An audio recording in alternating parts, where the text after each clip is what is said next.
Good afternoon, everyone. My name is Bassam Haddad, and this is another installment of the conversations under the Gaza and Context Collaborative Project.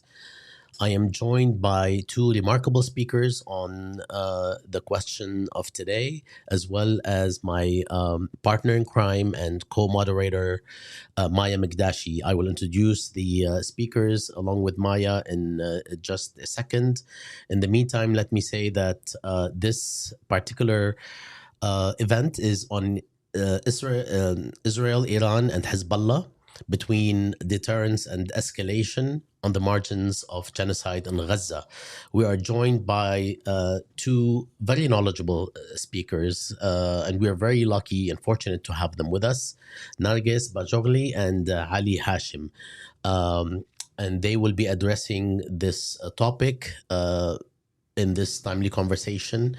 They'll address the impetus for regional war and the tactics of deterrence and specifically deterrence, as Israel, Iran, and Hezbollah repeatedly weigh their options.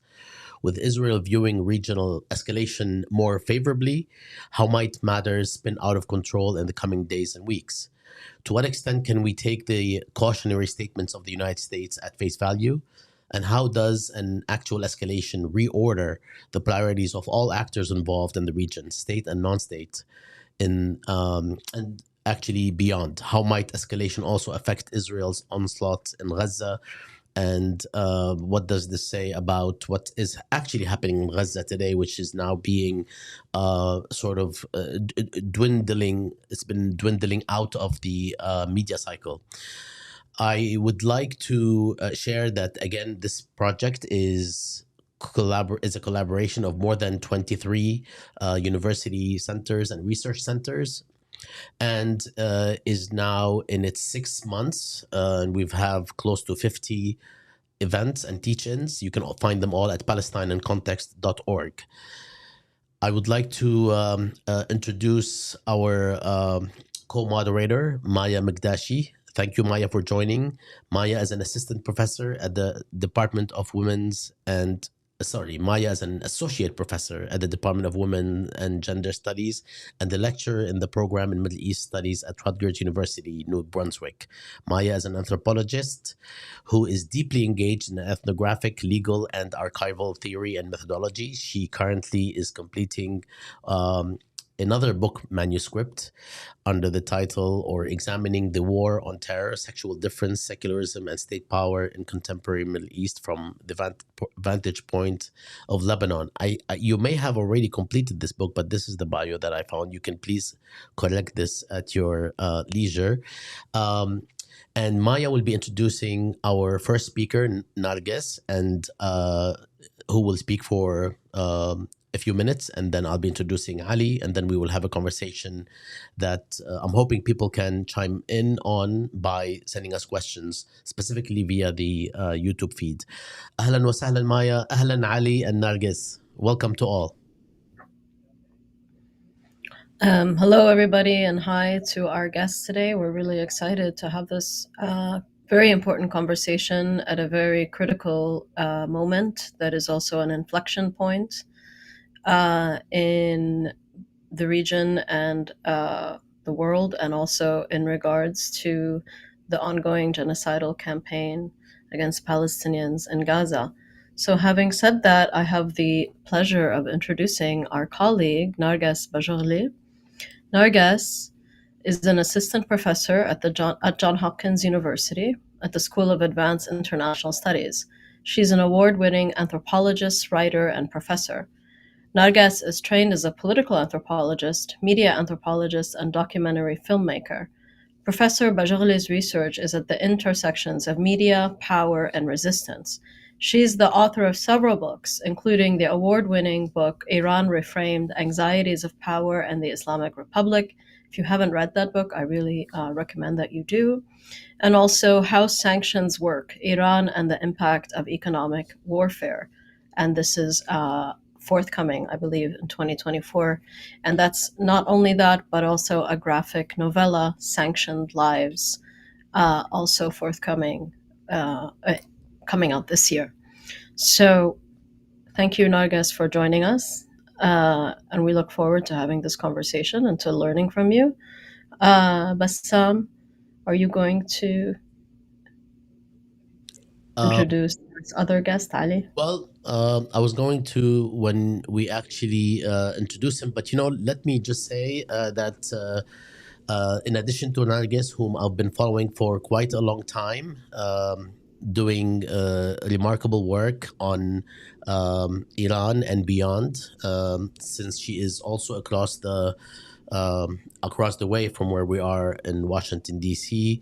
Thanks for joining us, Nargis, again. And Ali Hashem is someone that I've been following on social media because it is almost unmistakable that when something happens in southern Lebanon, you can read all of the reports, but when you go to Ali's feed, you end up getting the reports and the news that will actually have the longest shelf life, which is why we are very excited to invite him as well as Nargis.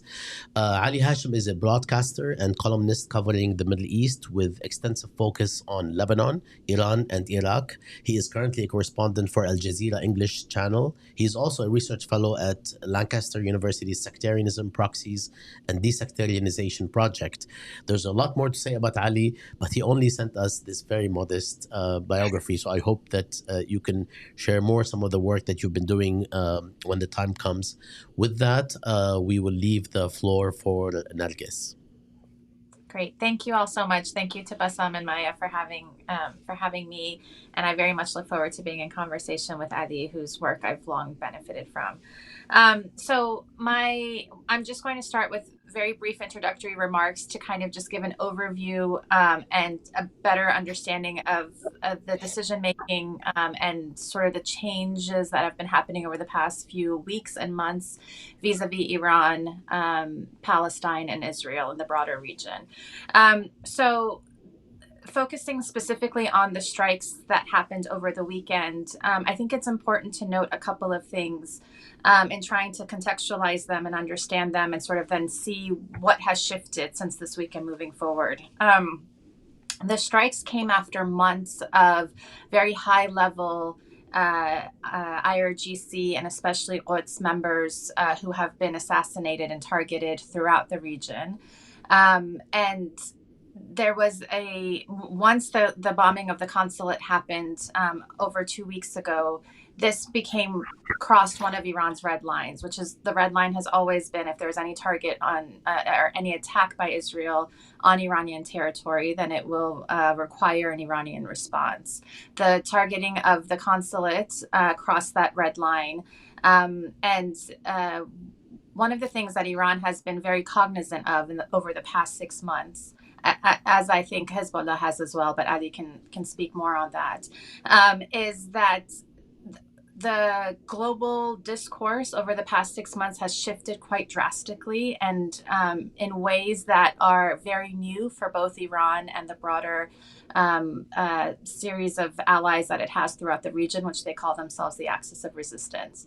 And what I mean by that is that up until the end of September of 2023, Iran, Hezbollah, and the allied groups across the region had been considered to be very fundamentalists, very terrorists, very sort of, illogical actors on the international stage in the ways in which they had been formulated and talked about in international discourse and in broader sort of international media. That has been shifting very steadily over the past 6 months to the point at which today Israel is seen as being the irrational actor and Iran and Hezbollah are seen as being actors that are attempting to have some sort of restraint and not drag the region into an all-out war. Now, that kind of shift is one that Iran has taken very seriously as it decides what kinds of actions it wants to take in the region.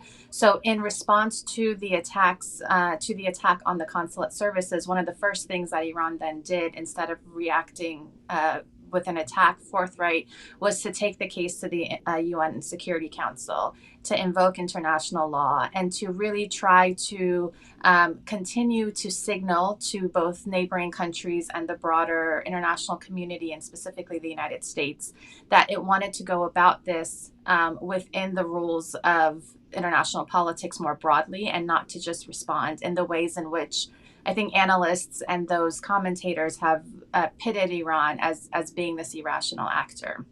And this is also important for another series of reasons. Now, the attack took place, which was much larger than I think anyone had expected.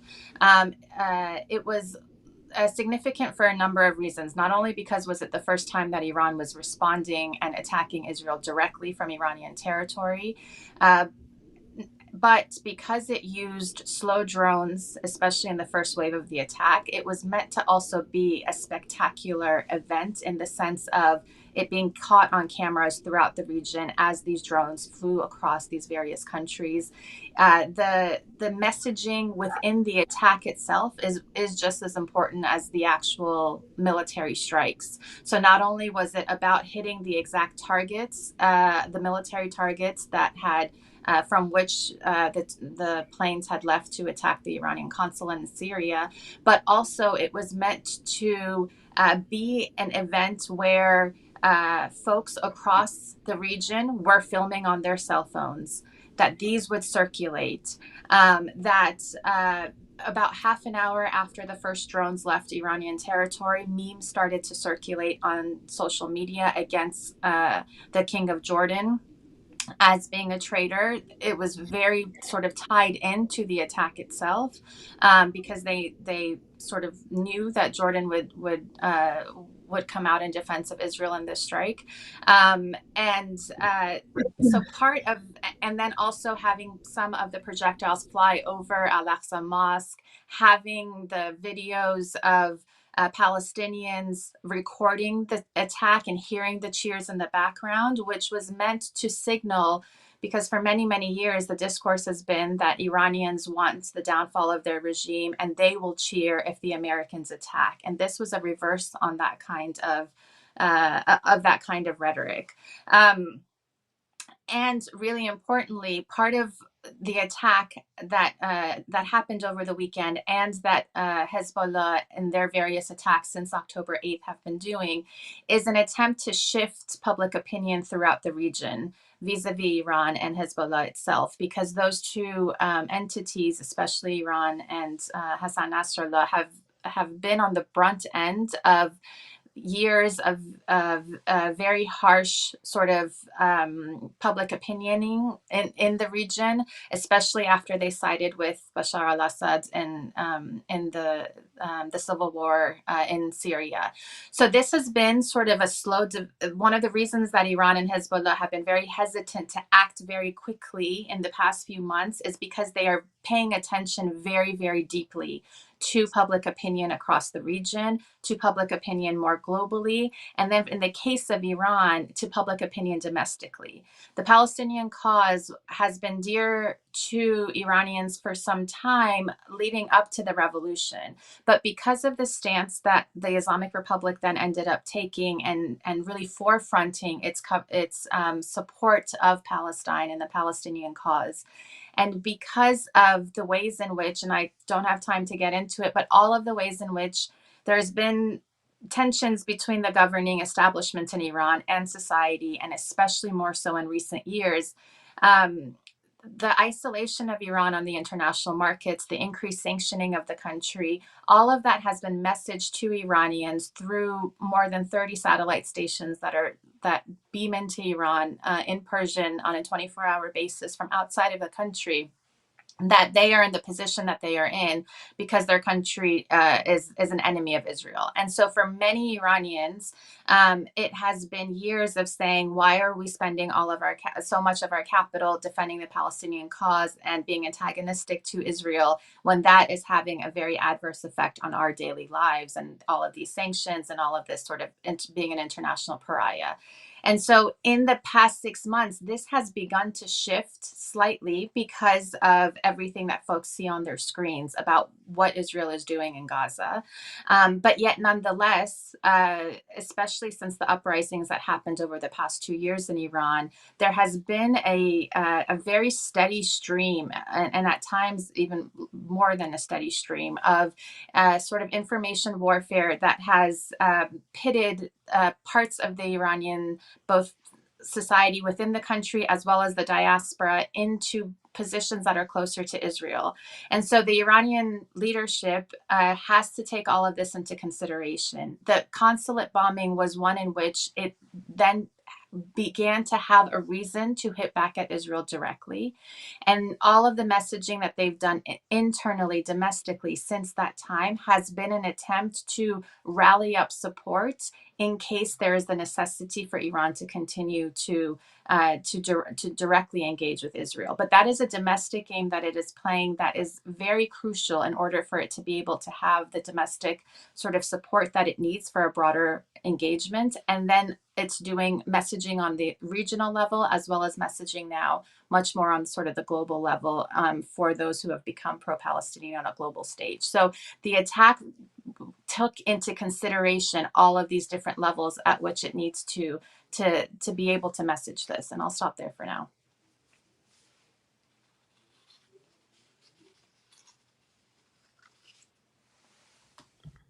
Thank you, Narges. I know that we will be revisiting a lot of these points and delve a bit deeper into them in just a few moments. But next, let me ask Ali to take the floor and share with us his comments, his introductory comments before we open up the discussion. Ali, the floor is yours.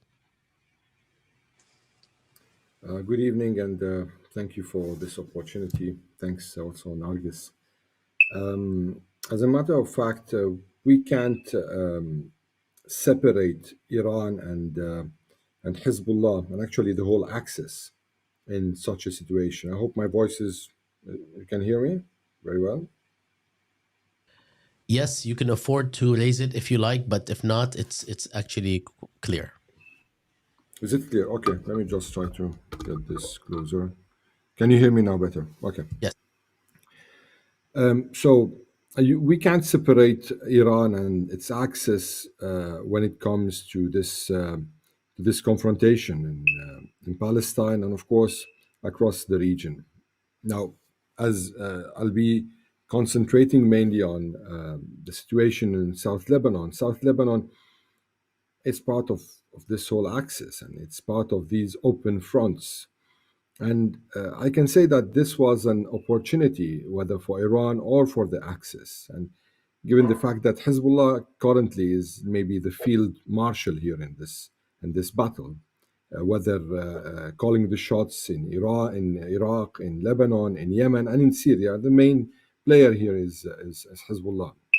So it was a kind of an opportunity to test the Axis's unity of fronts as they used to offer in the past, communication, command, and actions. And actually, the attack on the 14th of April, the Iranian retaliation, was a very good opportunity for them to test how these fronts are going to work together. And actually, despite the fact Iran wanted this attack to be purely Iranian, there were a bit of support, whether from the Lebanese front or the Yemeni front or the Syrian front.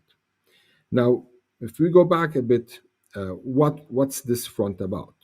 South Lebanon's front, as defined by Hezbollah, is a front to support the people of Gaza and the resistance in Gaza. This is how Hezbollah is presenting themselves and actually introducing any of their attacks against Israel.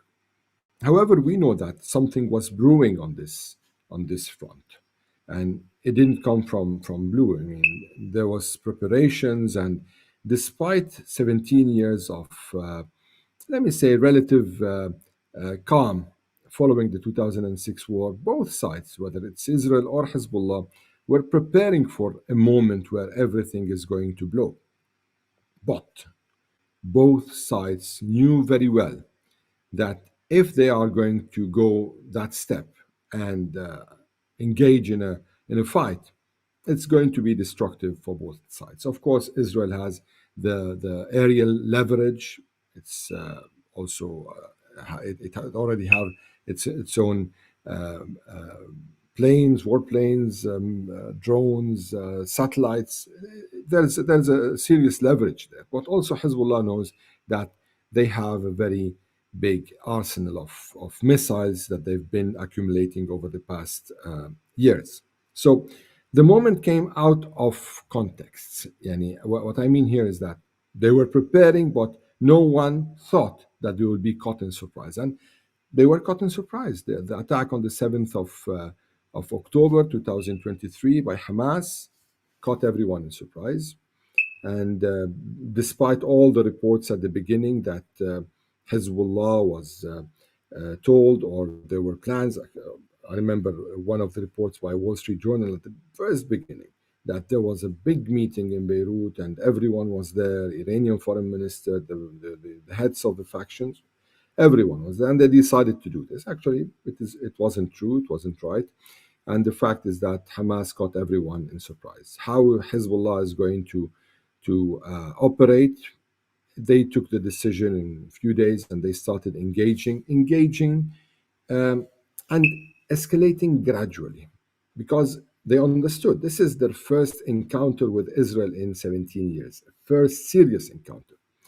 And covering Hezbollah over the past years, along with Iran and others, but Hezbollah is a very, very careful player. So they take all the factors into consideration. Besides, they always choreograph their own attacks. So you'll see them attacking with different kinds of weapons, but depending on their own agenda. They put timings for these things. For example, in 2006 war, I remember because I was covering that war. They didn't start with the let me say medium range missiles or the heavy missiles if compared to their own arsenal, except after a few days. They started the beginning. They started first with the Katyusha rockets, then they went to Ra'ad, then Khaybar, all these weapons. And at the end, they started using Cornet. And out of context, there was this attack on a Israeli warship, Sa'ir, with a Chinese missile that no one in Hezbollah knew about except for 3-4. So what I mean here is that they're always very careful not to expose themselves. They're not there to showcase their weapons. And that's why we've been seeing these skirmishes on some days and these confrontations on other days taking different shapes. But recently, and I just came this morning from Lebanon. Over the past few days, there was a clear escalation, especially after the Iranian attack on Israel. And I can't, of course, disconnect this from that. There is something clear here. There are signals that Hezbollah was receiving over the past days and gave them more, let me say, leverage in the field. That's why we saw yesterday Hezbollah attacking an Israeli force in Arab al-Aramsha with 2 suicide drones and injuring maybe more than 14, including some of them were very seriously injured. Hezbollah didn't do that before.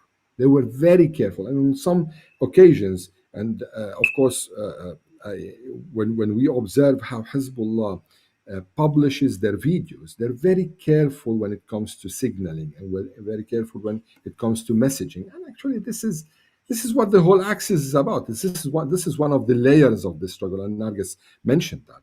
There is a picture they want to show, or there is a message they want to convey. So they were trying. Sometimes we will see a group of Israeli soldiers standing somewhere and a rocket hitting, for example, a tank. And it's kind of a signal. We don't want to kill right now. So yesterday was different. And I think the situation on the southern border is going to take more, maybe it will escalate more and more over the coming days, linked to what's happening over the whole region. I'll stop here now. Maybe we can discuss more in the discussion, just as a beginning. Yeah, I think just as a follow-up here, to follow on this thread,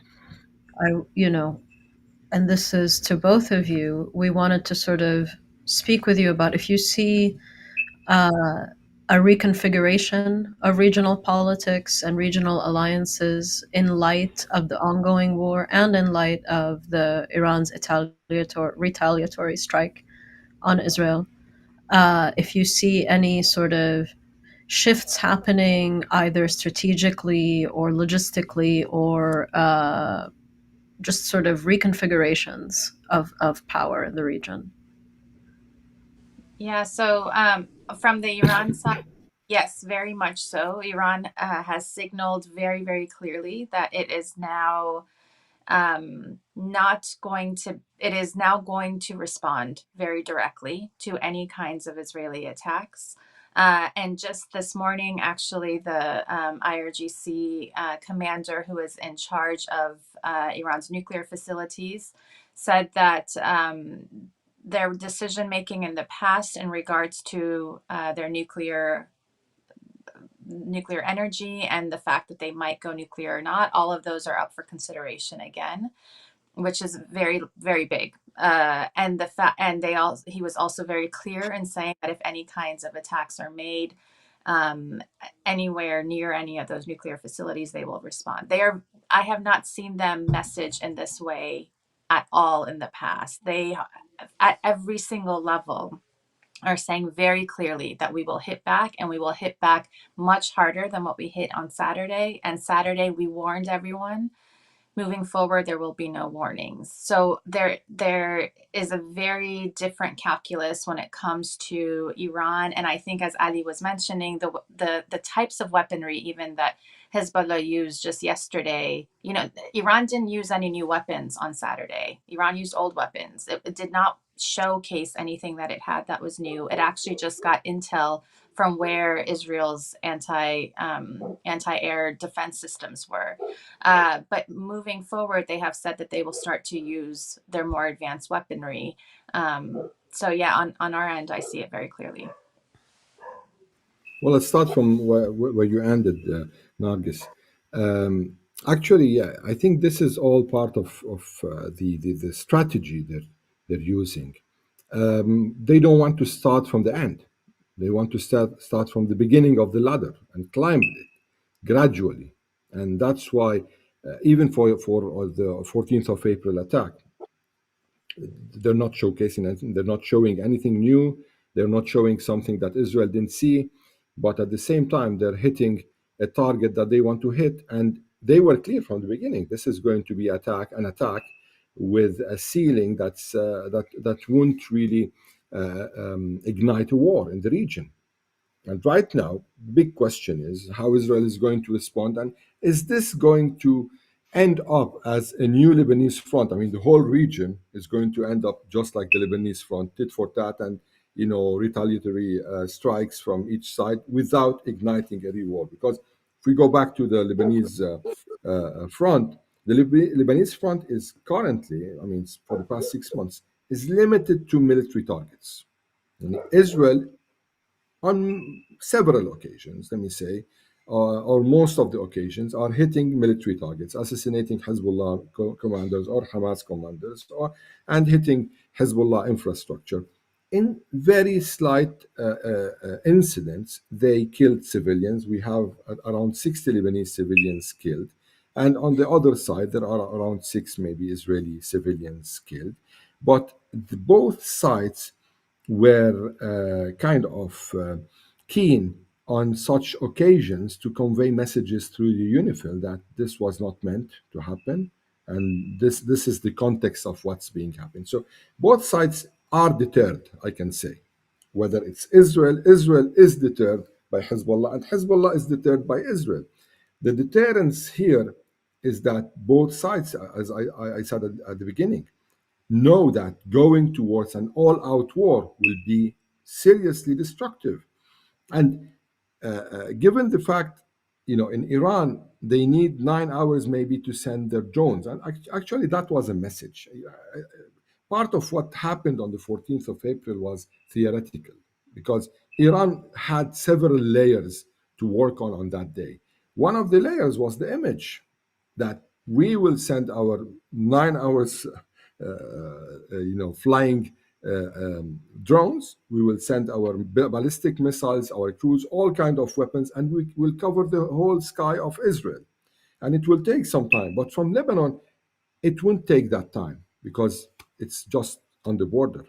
And whatever is in Iran is in Lebanon. Maybe relatively not everything, but most of what's in Iran is in Lebanon. And that was one of the aspects of the struggle over the past years, when Israel used to attack the trucks going from Syria to Lebanon. So Iran was moving all these weapons to Lebanon through Syria. And whenever the Israelis knew about these weapons, they were hitting them, whether in the airport, whether on the roads. And the big question was then, at that time, where's the deterrence? Why Hezbollah is not engaging why they are not retaliating? Why the Iranians are not retaliating? Because it's clear over here that we have a player here who's kind of concentrating mainly on the end game, on the objective. The objective is getting these weapons to Lebanon, not getting into a war or engaging in a kind of a war with Israel. And Israel was trying as much as possible to create a situation of tit for tat in Syria. That's what didn't really succeed for them in that time. Now, I would just wrap quickly because I took much time. The region is actually changing completely. What happened on the 7th of October was the end of what is before 7th of October. And that's going to have an impact on the alliances in the region. The outcome of this battle, the outcome of this war is going to impact everything. Thanks to both of you. We're going to keep going with questions that we have for you, and I see that we have a few questions from the audience that we might weave into our question. But I'd like to ask both of you actually, why is it that either Iran or any other state not act earlier and in direct response to the genocide in Gaza? And what is it? Why is it that this particular bombing constituted a red line? I mean, what is it about what was happening before that didn't stimulate or cause any response from Iran? And unfortunately, we don't have to really ask this question about most Arab states, but why is it that Iran, for instance, did not act before? Because, Iran sees the way that it understands the situation is that it sees that it is responding via the other members of the axis of resistance. But as far as Iran itself as a nation state taking action, it needs to do it. Iran does not want a regional war. Iran does not want to be dragged into a direct confrontation with the United States. It understands that attacking Israel in any way has a very high potential of dragging it into a direct confrontation with the United States. Iran, because of its experiences with all of these sanctions that are on it, it needs China, for example, and it needs Russia. It needs to be able to continue to convince the Chinese that it is acting as a logical actor in the region, that is not attempting to blow the whole region up into a large war. And this is why, actually, when in your earlier question about any kind of alliances or shifts that are happening in the region, the fact that the Saudis, their reactions to the to the April 14th attack is a big shift, actually, in the way in which they are both reading Iran, the way in which they are interacting with Iran, and then the fact that the call that they have with the Chinese on the days after the attack are about both the Iranians assuring the Chinese and then the Chinese and the Saudis being on the same term as far as Iran having needed to respond to Israel and its attack on the consulate, and that both sides want to bring the pressure and the temperature in the region down. So Iran has certain kinds of strategic interests that it needs to maintain, and much of that is about its foreign policy to other big powers around the world, and vis-a-vis the region itself.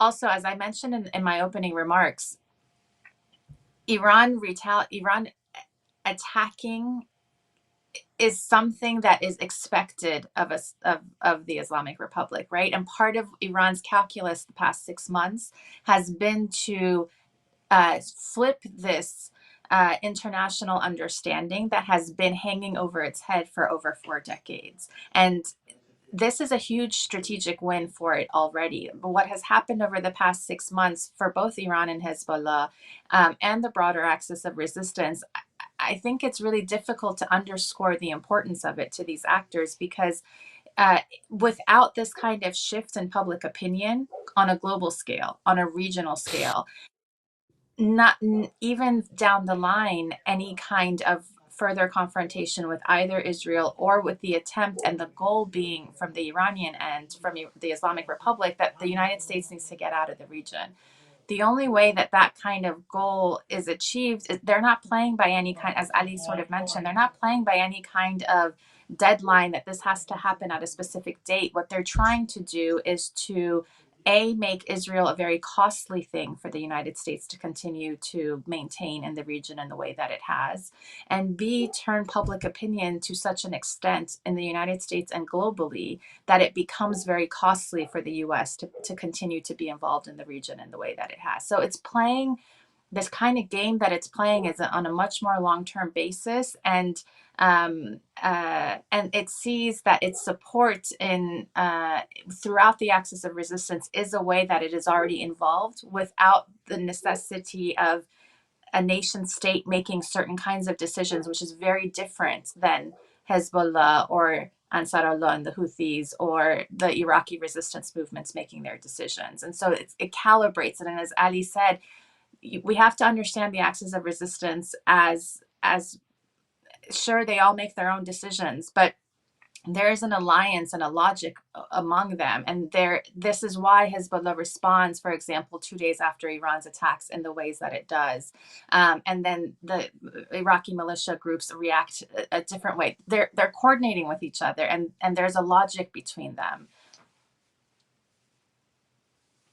Well, I'll start from where she ended, where Narges ended.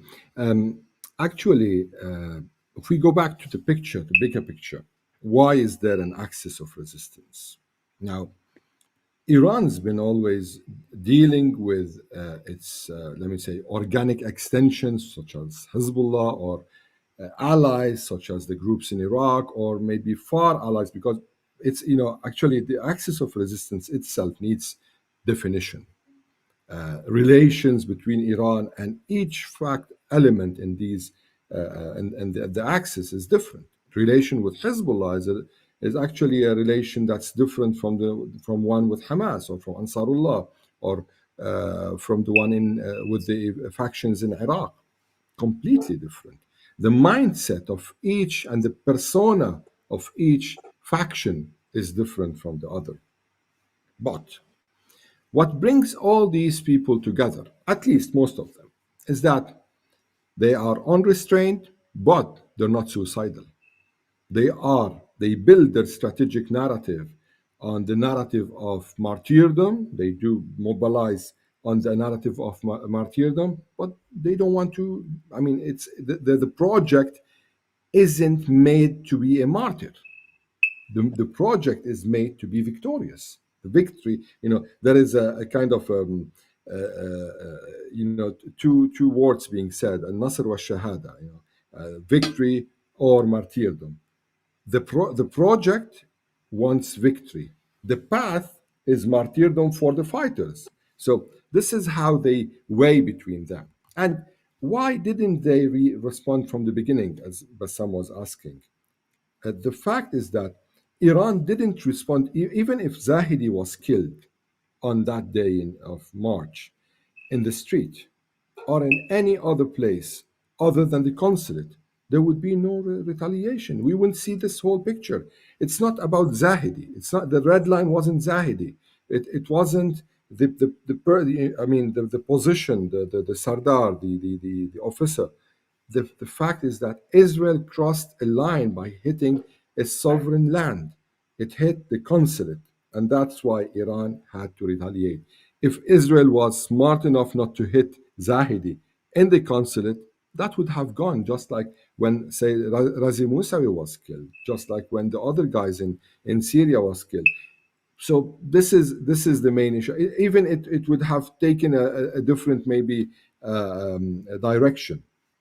Now, going back to Hezbollah and Iran in how they see their retaliation, there's something that happened on the 7th of October, despite the fact that they were caught in surprise. But it was the moment that Israel was stuck in this quagmire, and Israel couldn't get out of this quagmire. And this was a real public relations scandal for Israel. And the more it's going to continue, the more Israel is going to be drawn down. So from the beginning, everyone was asking why no one is responding, no one is sitting, because they didn't see themselves in this position to retaliate. Now, as an axis, they opened the fronts. They saw this as their own, what they can do. That's the top that they can do. But for Iran, Iran is a state. And Iran deals with such a situation as a state. It's Westphalian state at the end, regardless of it being defined as a rook state by the West, but it's a Westphalian state. So it's going to react based on that. And as far as it is not attacked, it's not going to attack. Though it's providing everything to its allies in the region to make Israel's days really very bad. From Gaza to Iraq to Syria to Lebanon. And just a quick end, I'll just conclude with that. The very fact that the front in Golan was opened in the past months, let me say in a very minimal way, but it's open the first time since 1973.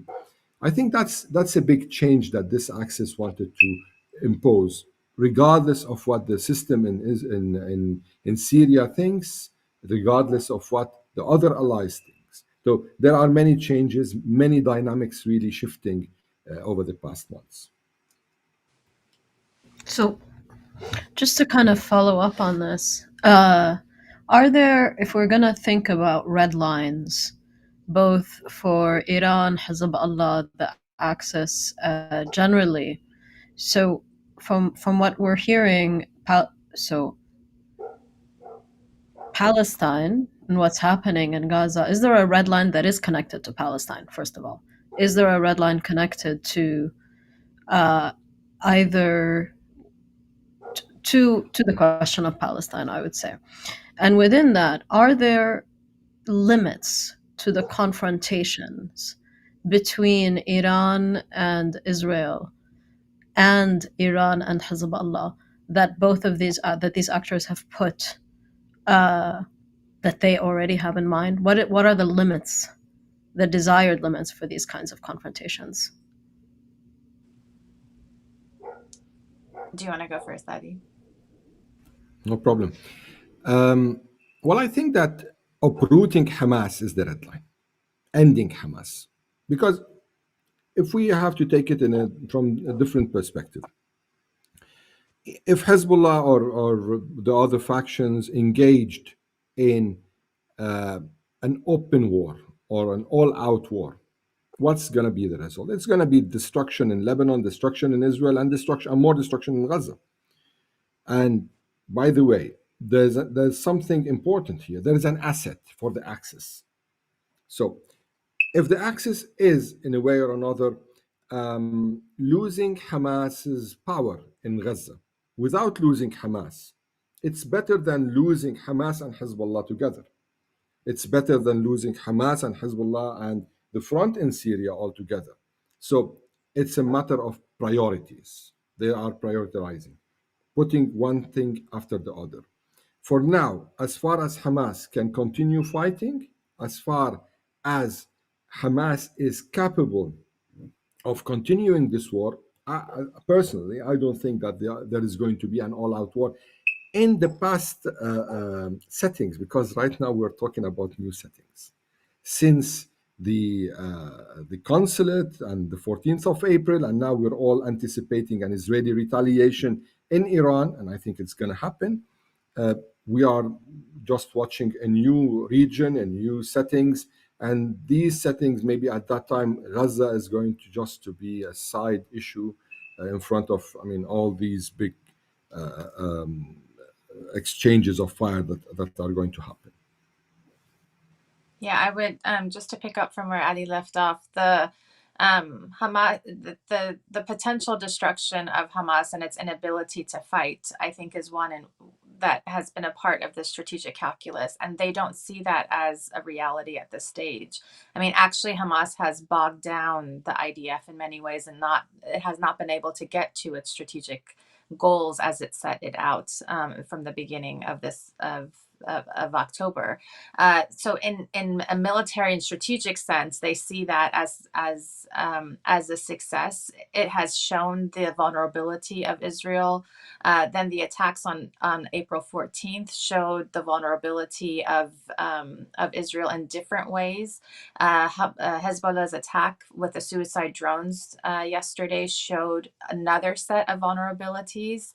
And again, this is, when we look at it long term, it is about this idea that Israel had the strongest military in the region was a message that had pervaded throughout the region for decades, and there was it was that PR was so incredibly strong. And what we've seen happen over the past 6 months is a gradual diffusion of that PR, a gradual sort of like the emperor has no clothes on anymore, and that has very important strategic usage for the axis as a whole, but also more broadly within the region.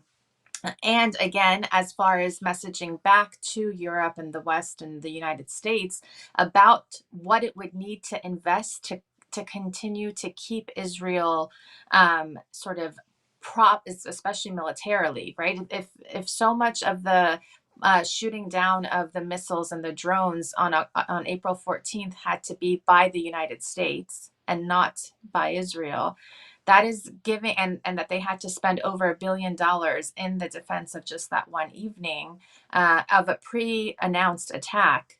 That is sending a very strong message about, in the long term, what this may cost the United States and the West. And so this is something. And the other thing that I would say also that's important is that for a long time, and this is one of the shoes that has not really dropped yet, but the axis of resistance has also been active and sending in different forms of support within the West Bank into civilian resistance there. And so again, these are sort of longer term strategic assets that they have been developing. And as Adi said, they're very careful in not making sure that one falls at the expense of the other.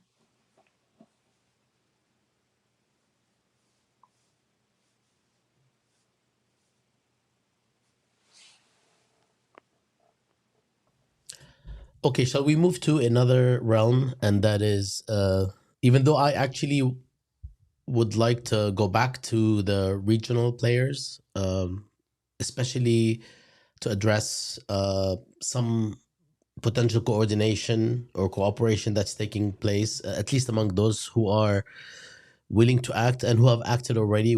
It's not a puzzle anymore who has actually been active in the region, state and non-state actors. So I'd like to come back to this, but before, can we go to the US?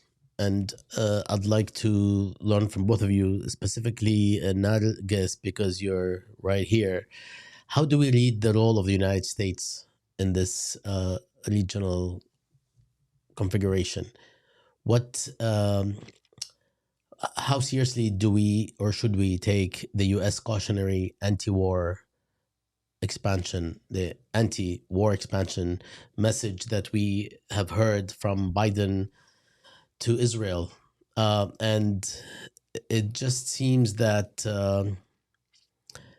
it just seems that so far it has worked in not pushing for or maybe in halting a quick response. Or is this all just politics and what's coming is coming regardless of what the US has been saying, as we have seen in the past few months, where rhetoric is completely disconnected or almost completely disconnected from what Israel's doing? So I think after the April 14th attacks, and I think the way to understand this is that there's a big split and difference between those who are sort of bureaucrats or within the Department of Defense in a strategic capacity, so what we would sort of term in the Middle East as the deep state, versus those who are politicians and those who are sort of on the political end of this. On the political end of this, there's a lot of pressure to do something to not have Israel feel like it is left alone. But from the early 2000s, when the United States first attacked and occupied Iraq, the US has done multiple war games. Uh, Attempting to understand, okay, if it went into direct confrontation with Iran, what would happen? And in war game after war game after war game across these past decades, uh, it's a very ugly picture for the United States. And this is one of the reasons in which they have not gone in directly. I mean, if you all remember, Iran was supposed to be next on the list after Iraq, right? And there was a lot of finger wagging happening that Iran should get ready because the US would attack it again, which is one of the reasons that the axis of resistance began to formulate as a way to bog down the United States across the region so that there would not be a direct attack on Iran.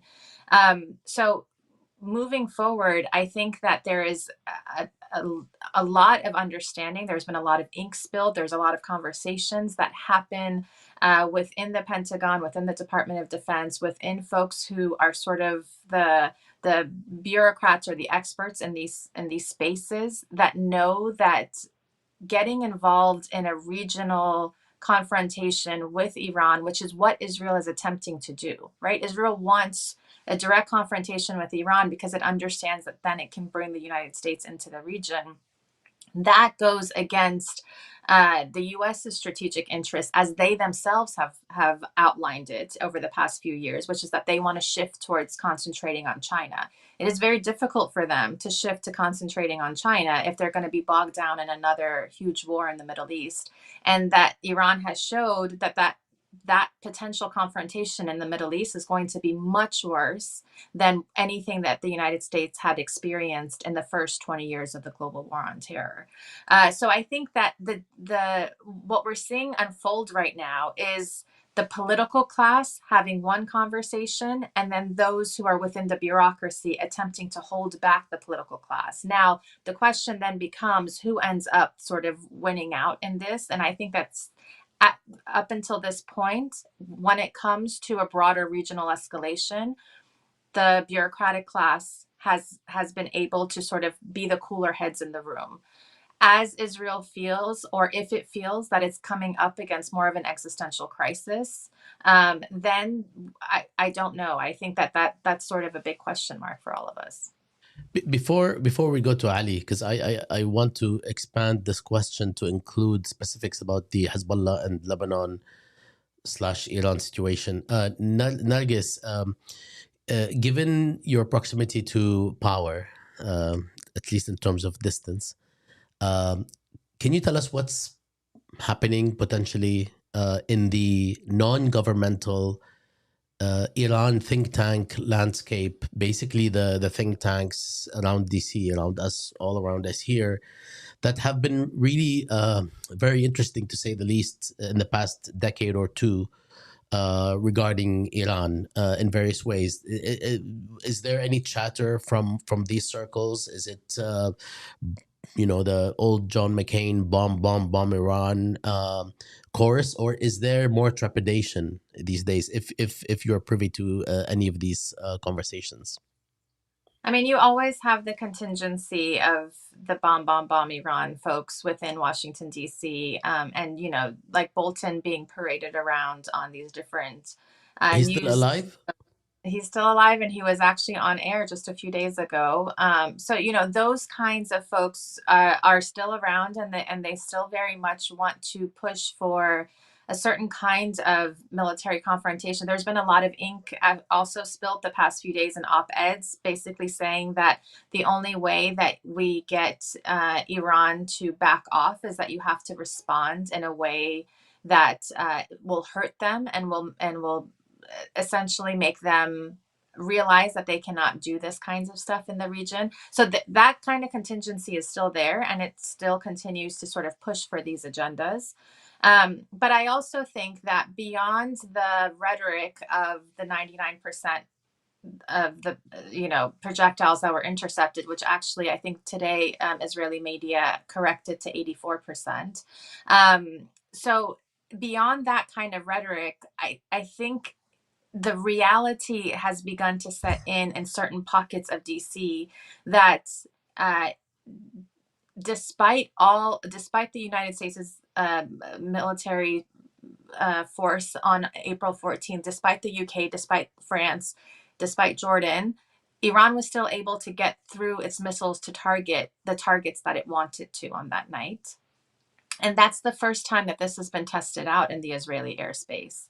And I think, again, that is a reality that folks are contending with. Now, where they will end up drawing conclusions after that, which, whether it's that Iran needs to get a huge slap in the face back or not, and in the ways that they would sort of understand this, that I think, again, it's now we're at a place where it's a war of words. But I do think that for the most part, that kind of rhetoric no longer works as well in the United States. A, because first of all, now we have a very large anti-war movement that has started again.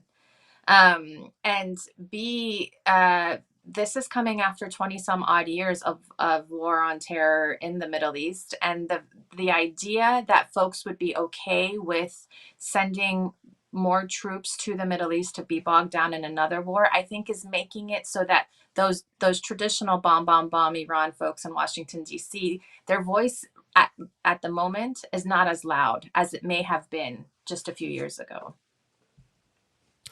Okay, thank you. Let me just go quickly to Ali to ask the same or a similar question regarding from where you're at. How do you see the role of the United States? And then also, instead of interrupting you again, also if you can say something to the issue of Iran Hezbollah connection. We could all be blue in the face trying to share that the narrative that one party, which is Hezbollah, is completely under the control of Iran and is just simply a puppet and so on and so forth. I mean, I think no matter what you do, I think the world will be over and finished before people, some people stop thinking of this relationship as such. If you can shed light on that, despite the existing collaboration and cooperation and so on. But first, if you can tell us what you're hearing, what you're observing in your analysis of the U.S. position. Well, there are some limitations with respect to the U.S. role in the region. A major power, superpower, isn't able currently to put things into control anymore. It's rushing from one side to another. Actually, on after the consulate attack, the United States started playing the role of a mediator between Iran and Israel in a way or another. I mean, regardless of not being able to sit immediately with the Iranians, but through its own allies in the region, such as Oman and Qatar, it was conveying messages to the Iranians, asking them to restrain themselves from attacking Israel, and at the same time trying to talk to the Israelis. So at the end, the Americans ended up as a mediator in the region, but they failed even in that role. And I think that's related mainly to the limitations of the president's power. President Biden isn't a strong leader, and that's clear. And I think that's related to his situation right now. And just a few months before the election, there are a lot of things on his plate to think of. And the Americans were trying actually in different ways before the consulate attack. They were trying to reach to a settlement in Lebanon. They failed. Hochstein was coming. Amos Hochstein visited Lebanon on several occasions and had a lot of messages and ideas with him, initiatives to end the situation on the Lebanese border. But the core of this problem, it's what the Americans failed to address: the war in Gaza. If they were able to stop the war in Gaza, if they were able to stop Netanyahu from all what he has been doing over the past month, and actually it's not only Netanyahu, it's Israel itself, that would have really helped in creating a new situation, and that might have helped also in pushing forward its normalization plan for the region with Saudi Arabia and Israel. So there are a lot of priorities, a lot of points there, but the United States, given the fact that this attack on the 7th of October and the war that came after this attack caught everyone in surprise, the limitations of the administrations were clear, and they weren't able to really push forward any of their plans here anymore. They were just trying as much as possible to save face. And actually, I can take you a bit to what happened in Iraq, for example, when the Iraqi factions were launching drones towards American positions, and on one occasion, 3 American soldiers were killed. Given the fact that neither the United States or Iran at that moment wanted really to engage in any kind of a confrontation or any kind of tension that could change the settings in the region, the Iranians asked their allies to stop attacking, and the Americans took a kind of few steps back, and they did some attacks, just giving like a week of time before, and telling everyone what they're going to attack in a way in order to contain the situation. So the problem is that with a very weak American administration, this war has been really has been going on, and without anyone to stop it. And this is what I think. This is what I believe. Now, with respect to Hezbollah and Iran, yes, I mean, everyone thinks in a way or another that Hezbollah is a puppet, or Iran is controlling Hezbollah. The fact is that the relation between Hezbollah and Iran is different. It's and I said that before today. Hezbollah is an organic extension of the Wilayat al-Faqih doctrine. It's just like any communist party in the past with respect to the Soviet Union. So they share the same ideology. But given the fact over here, it's not about only ideology. It's about ideology, it's about religion, it's about many intertwined factors. And by the way, the government in Iran doesn't have a say on Hezbollah. It's the establishment in Iran. And we know in Iran, there are always these two lines. So you have the system, the establishment, the regime, and you have the government. You have Sepah, which is the IRGC, you have the army, you have the National Security Council, you have the foreign ministry. So it's always these twin lines. And these twin lines are always kind of, sometimes they meet, but always they help each other in different ways, even when they are contradicting each other.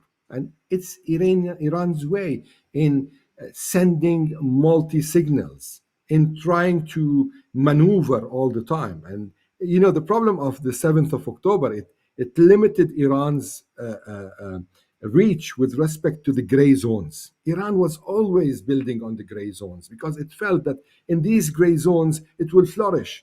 But the 7th of October ended the gray zones. It's either white, black or white, and more the consulate attack, vanished the gray zone, and so Iran had to deal directly with its own challenges. Now back to Hezbollah. Hezbollah's leader, for example, Hassan Nasrallah and Khamenei, they have a very good relation together, and it's not a relation of, let me say, a proxy. The word proxy doesn't really apply here. It's, I can give an example. For example, when you go to Qasem Soleimani's house in Tehran, he had the picture of Hassan Nasrallah at his house. He looked high to Hassan Nasrallah. It's very intertwined. It's very complicated. And this goes back also to how the relation was built between these two sides, how they took it forward. And by the way, it's maybe why the Iranians succeeded where others failed, because they gave this margin to their allies or their extensions or whoever they worked with. They gave them this space, while others weren't giving this space for them to improvise, to take their decisions. I hope I was able to conclude or to give a picture in a way or another, because this needs if a I lot could of just add real something explanation. really quick to that, which is that Hassan Nasrallah has been at the forefront of the axis of resistance in the past couple of years in a way that the Iranians have pulled themselves back. And it's not, again, because of a puppet master relationship. It's really because of his own relationships throughout the region. And the fact that, as Ali had mentioned earlier in our conversation, Hezbollah leads the axis of resistance in many, many theaters across this whole alliance. It plays a very important role and very partnership-like. Just one thing, sometimes I'm sorry, Bassam, but for example, in the past years, I know, for example, that the Yemenis, they have kind of a problematic relation with the Iranians. Nasrallah is the one who really deal with the Yemenis. The Iraqis also had, since the killing of Soleimani, they had a very complicated relation with the Sepa Quds, or the Quds Force, and the IRGC. So who was really coordinating this relation was Hezbollah. And that's why, as Narges said, Hezbollah and Nasrallah jumped to the forefront, because he was the one really in touch with all these guys, and he's the one who had the leverage over these guys. A very quick follow-up. In fairness to, if nothing else, in fairness to hard facts, when we look at the United States and its relationship with Israel, and we basically keep repeating the response to people in government, especially those really almost comical press briefings in the White House or State Department, when the spokespeople basically speak as if they are not able to affect change in Israel's policy, where in reality, without US support, Israel can only go so far and for so long before they run out, and they will be, in serious trouble. Now, what can Hezbollah do without Iranian funding in terms of the long run, not the short run? This is, I think, the one issue that can be addressed and discussed a bit more legitimately, because all the other issues are just a function of really problematic Orientalist, Islamophobic, and even racist approaches to how we see the region and connections. But on this count, there is a serious connection that has to do with funding. And within that connection, we still see a level of, as you shared, Ali, in terms of the respect that people in Iran, the higher ups have for Nasrallah. And same thing applies to what Narges said on about Nasrallah being, leading the, the resistance axis. Although when Narges pronounces Hassan Nasrallah, it sounds like a different person, a person that's much more hicky. Anyway, I couldn't help but share this. But Ali, can you just speak to that? Is this a real limitation ultimately? Well, yes, I think, of course, there is a serious question here. And actually, I've asked this question several times to people in Hezbollah. What if, on just one day, the Islamic Republic vanished? Or what if there is a change in Iran within the Islamic Republic and there is a line that wants to stop the funding? Now, of course, there are no clear answers. But I think over the past years, and thanks to the United States, given the limitations to the money transfers and how to move money and fundings and all these things, they've created a kind of anxiety within the not only Hezbollah but also other factions of the resistance to find their own self-financing processes and ways, whether opening companies, whether going through other kind of businesses, and sometimes they are accused of unlawful business. Or, I mean, there are many layers here, and there are many elements. So whether these elements or these financing solutions are covering or not covering, of course, we won't know. But I think this is going to be a real dilemma. It's going to be a very big dilemma for Hezbollah. And second, I will really think also whoever is going to, if there is a change in Iran, I think whoever is going to rule there will have to take into consideration such an asset. It's different. I mean, I don't think someone would throw such an asset easily. And if it's not for the Iranians, it could be maybe someone in Iraq. I mean, the Shia clergy at the end, they have a financial institution which is related to the Khums, and there are billions of dollars within the clergy. So I don't think it's going to be very difficult for Hezbollah to find someone to cover them. But at the end, the ideology aspect is going to be a big question. If I can add to that, it was the Shah who sent, so pre-Islamic Republic, who sent Musa Sadr, and again, I'm going to, pronounce these in the Iranian way, to Lebanon to begin to organize the Shia of Lebanon. It was a pre-Islamic Republic decision.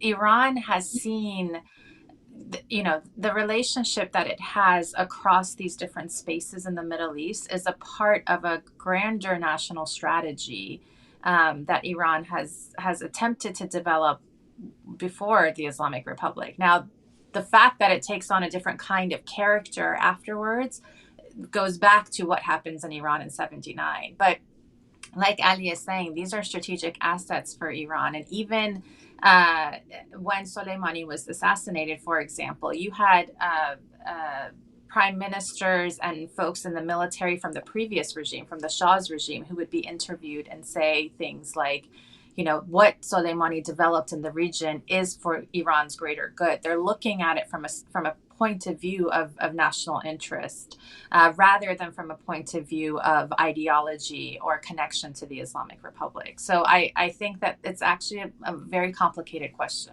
And the other thing I would say is on funding sources, the sanctions across all of these spaces have made it so that every single one of these entities, and almost all of the entities of the axis of resistance, are under one form of sanctions or another.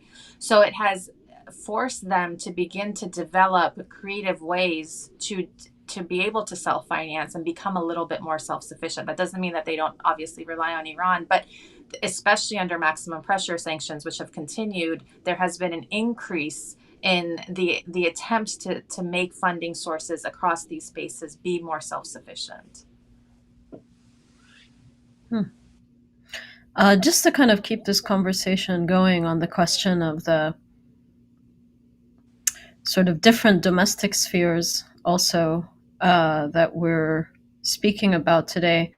And part of this, as Bassam was saying, like Orientalist view of the relationship between Iran and Hezbollah is it's like a kapsi, right? It's like a button that gets pressed, and then something happens. A button gets pressed in Tehran, something happens in South Lebanon. And it's as if both Iran and Lebanon aren't also spaces where there's, pretty deep political contestation going on, and that actually informs the actions of both Hezbollah and Iran. So, for example, obviously, as you were saying, if the consulate gets hit, every nation state, that is just a declaration that every nation state has to respond to, or is compelled to respond to. Similarly, right, for Hezbollah, for their own constituents and political popularity, when Israel hits a residential building in Dahi, there has to be some kind of action. So what are and I know Narges spoke in the beginning a little bit about the sort of domestic political considerations that both constrain and compel action. So that's sort of, can you speak a little bit more about those domestic political configurations? So in Iran, because the Islamic Republic has taken on the mantle of the Palestinian struggle, and because of all of the frustrations for different political and social and economic reasons in Iran over the past many decades, as I said, the Palestinian cause, unlike in the rest of the region, is not a necessarily popular cause across different social sectors in Iran. But what's really fascinating so before I get to the but, especially as there have been increased protests over the past few years, and then particularly in response to Gina Amini's killing in 2022 and the uprisings that followed from that, there continued to be not only a widening between society and the state in Iran, but also, as I mentioned, there's a whole slew of media apparatuses involved in the Persian language media sphere that are being funded across the board, from opposition groups to different states, that have attempted to sort of further one line of argument over the other. Now, what we saw happen in the Iranian sphere in the past year and a half was that a lot of the opposition got pushed into this discursive world of we don't need to be enemies of Israel. The state needs to get off, the regime, the Islamic Republic needs to get off of pouring our resources into Lebanon and into Gaza and into the West Bank. But now, what happened in October 7th onwards, and this deluge of images over and over again of what Israel has been doing in Gaza, has created a palpable shift in discourse in Iran when it comes to what and who Israel is. Because unlike Lebanon, Israel is far away from Iran.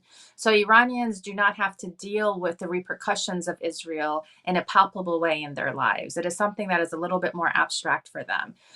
But seeing Israel or seeing the actions of Israel on their cell phones on a daily basis had began to shift this. Then, about a week before the responses, some of the Twitter accounts that are tied to Israel, especially one that's called Mossad Commentary, that is not directly Mossad, but is very connected to sort of Israeli government PR, put out a picture of Tehran, and it said before, indicating that after Israel attacks, Tehran will be like Gaza.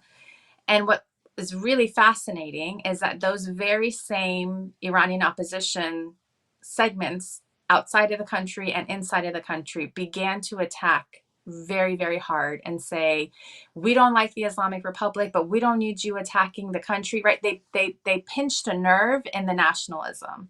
And then the nationalism, it kind of goes across political differences within Iran for lots of different reasons.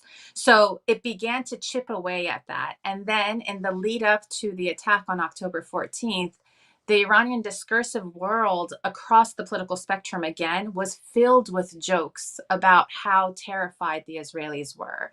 And it was filled with, and the importance of those jokes is that it is again instilling a sense of who are they?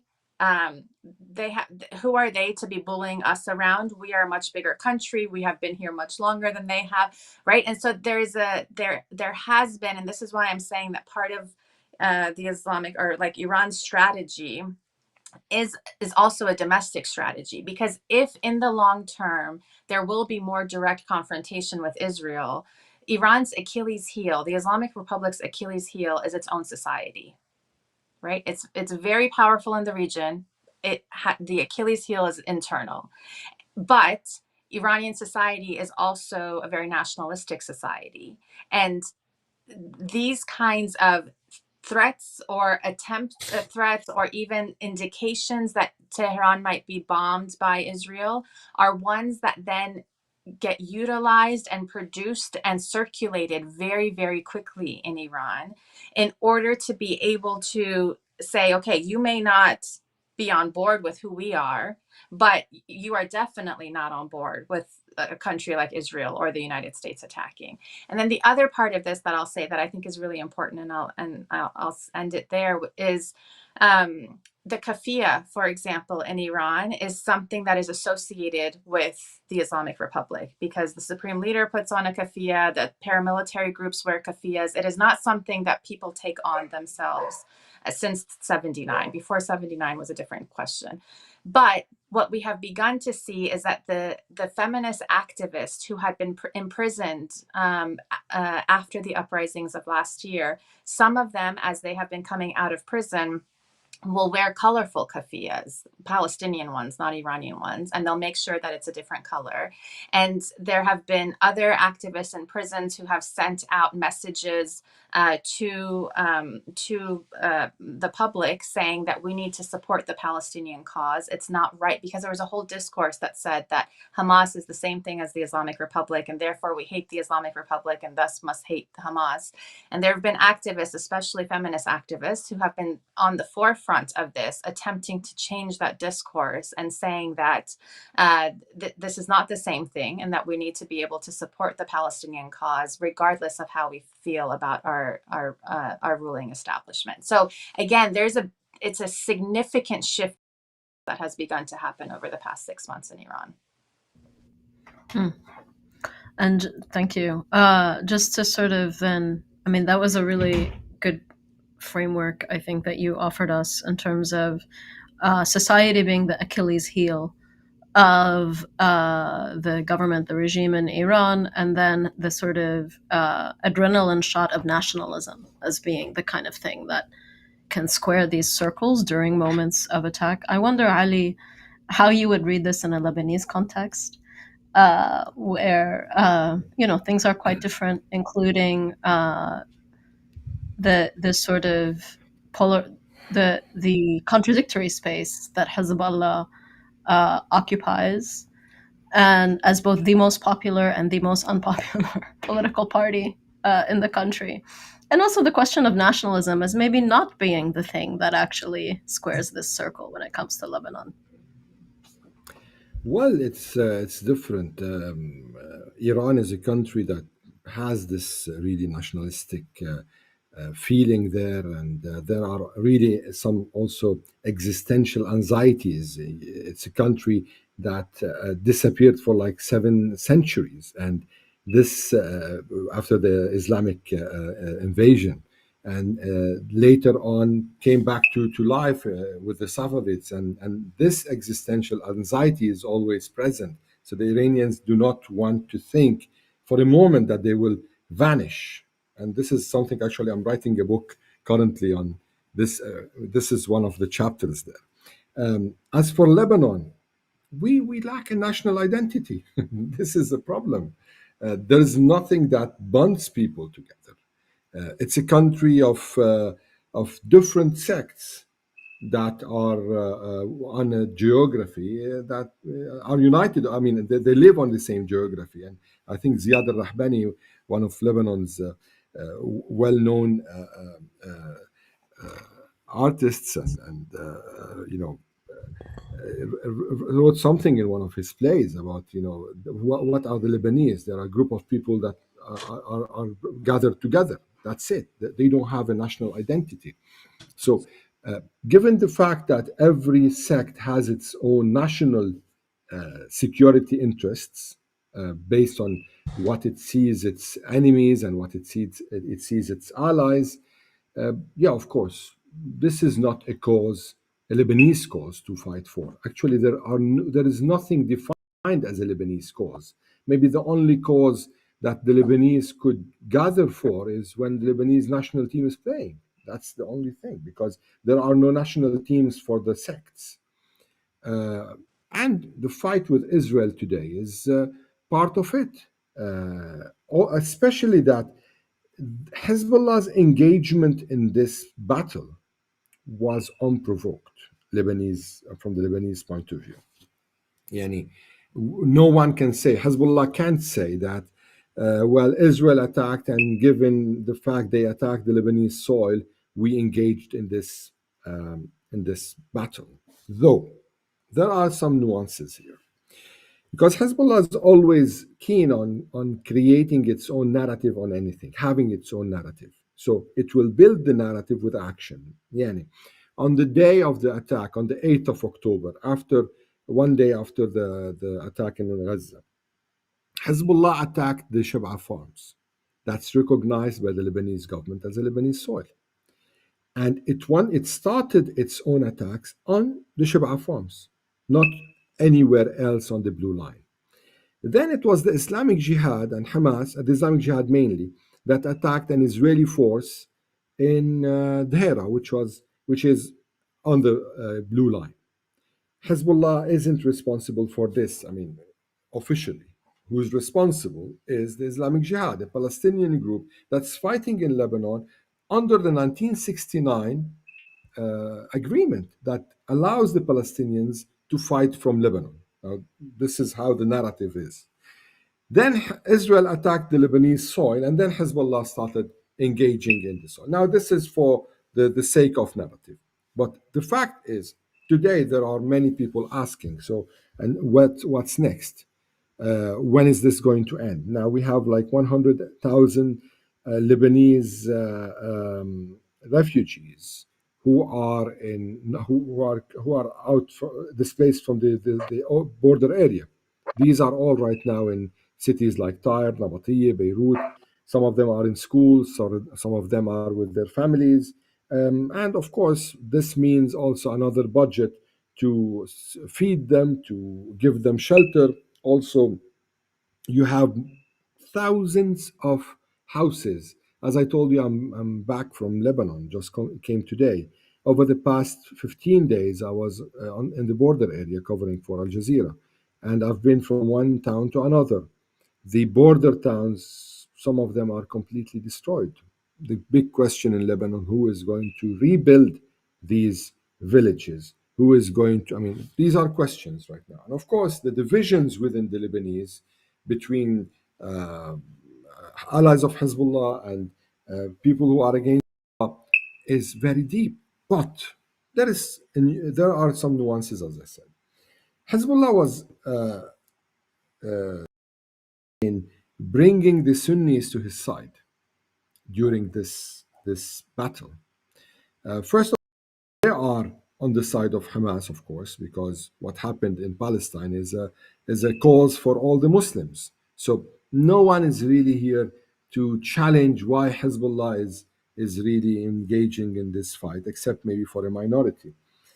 Even if there are voices within the Shia or within the Sunnis, these voices are a bit low because there is a massacre going on in Palestine. So it's right now a kind of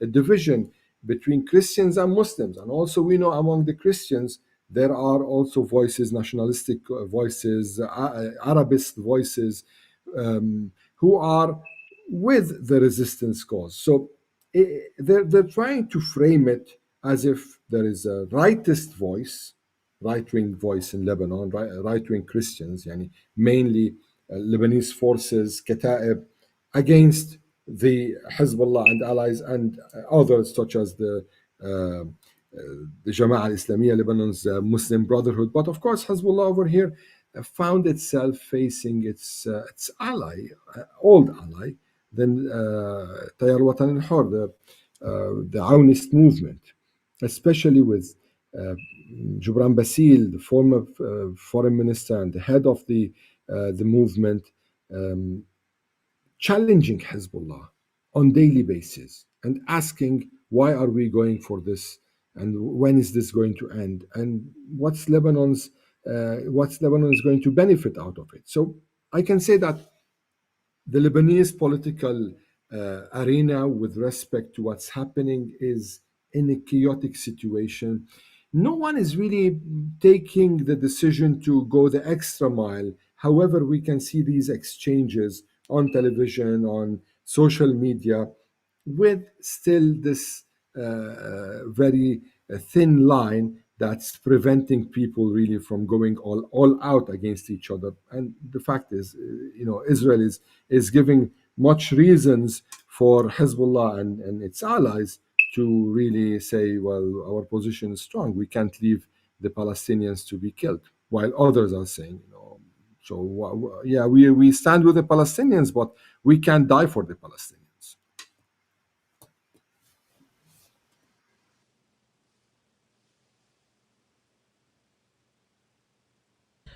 Wow. Okay. Um, I think we have abused your time and kept you much longer than the 1 hour or 75 minutes that we addressed.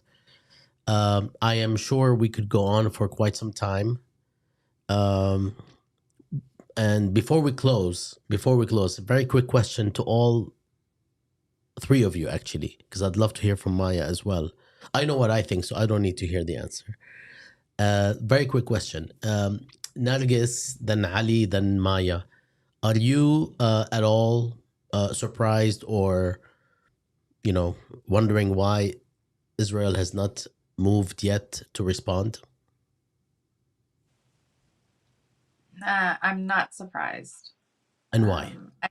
Because the nature of the attack, I think, caught them and everyone in the region by such surprise. And the fact that Iran has been messaging very, very clearly that any counterattack on Iranian interest, which interestingly doesn't, it's difficult to define what that even means, will be met with an even harsher attack.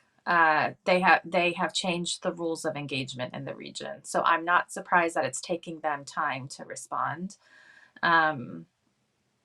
And also, as I said before, I'm not surprised because I think the United States and the West more generally does not want this engagement to flare up.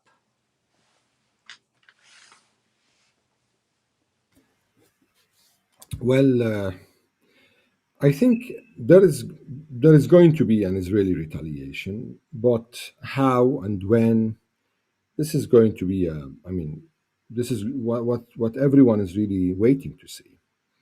But of course, what Iran aimed at from the April 14th attack was one of the layers of its attack was establishing deterrence once again.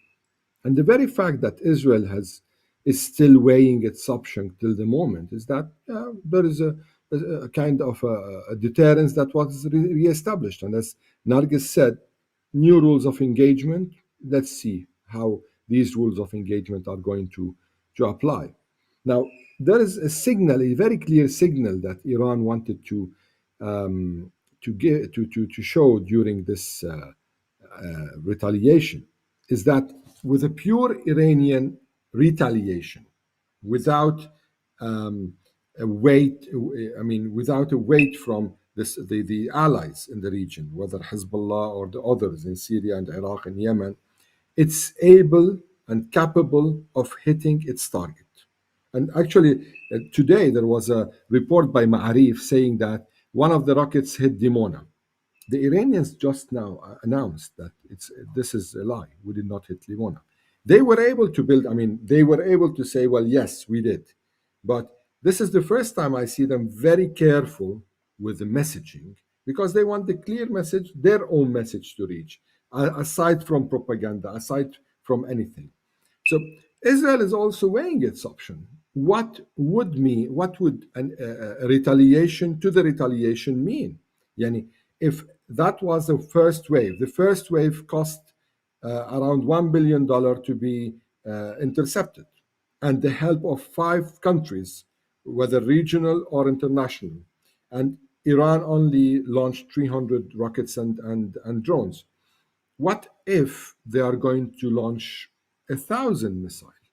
I mean, yeah, it's a situation where everyone is really weighing what they're doing, and maybe that's good for the region for the future, because the new rules of engagement could create a kind of a balance of power that could limit this chaotic confrontations that we're going through or we're seeing. So, yeah, I'm not really surprised to see the retaliation taking time. I agree with Narges and Ali. I'm not surprised that we haven't yet seen an attack that will come. And that's, I think, I'm not surprised because of the deterrence actually that was established in Lebanon, in South Lebanon, vis-a-vis Israel. So I think that that is with much lower scale and much lower, I think, much less spectacular attack as the attack by Iran was. And I also think that there's a way here that we can read,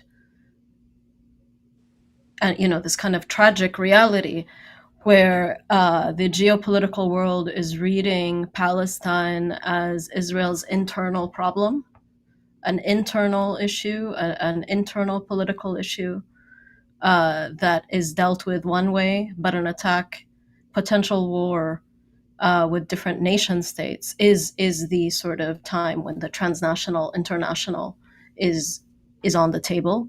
And I think that's a somewhat very sobering fact when you read it that way, that one of the differences here is how Palestinians are being framed as Israel's internal problem, and then the real question of the transnational, international comes with Iran. So I'm not surprised. I am waiting, and we'll see how this gets calibrated. But I agree that in and of itself, this retaliatory attack demonstrated one of its main points, which was to reestablish a kind of deterrence, Okay. which has been effective. What about you, Bassam? What do you think? And I was lying to you guys. I don't know the answer. ما بعرف. I'm not surprised either, but the one thing that actually comes to mind, as all of you have been following maybe a bit too much what's going on, is that it could be one of two things. Either that the response is going to be much more spectacular than one thought, which requires coordination and a lot of conversations, even with Germany, because Germany is going all the way, or something about the magnitude, if not the effect, of the Iranian attack, as well as the position of the United States, has called for the first time in the past 6 months for serious caution with consequences attached to it. So I don't know. ما بعرف. I can tell you this, Ali. I'm going to get you some batteries for your carbon monoxide battery that's been beeping. Except that it actually is good because it gave us the sense of, like we're in a submarine, we're in a war mode. I think that was your... sorry, you have to, maybe we interrupted you, maybe you were fixing it. And Narges, thank you so much for joining us. It's so lovely to speak with you. Again, I think we've connected before. And we would love for both of you to join us in the future. There will be, unfortunately, opportunities to do that. And thanks, Maya, for joining me and making this far richer, this conversation. And I would like to thank everybody who joined us and all of the well, I keep saying collaborators, which is not the right word here. All of the folks who co-sponsored, co-organized, and all the people that work behind the scenes to make things happen. Thanks to all of you infinitely, especially the last group, because they're never in the forefront. And unless somebody has last words, anybody, any last words? Narges, Ali, Maya. طيب. Thanks to all of you. This was really wonderful conversation, and let's brace for the best and stay safe. Assalamu alaikum.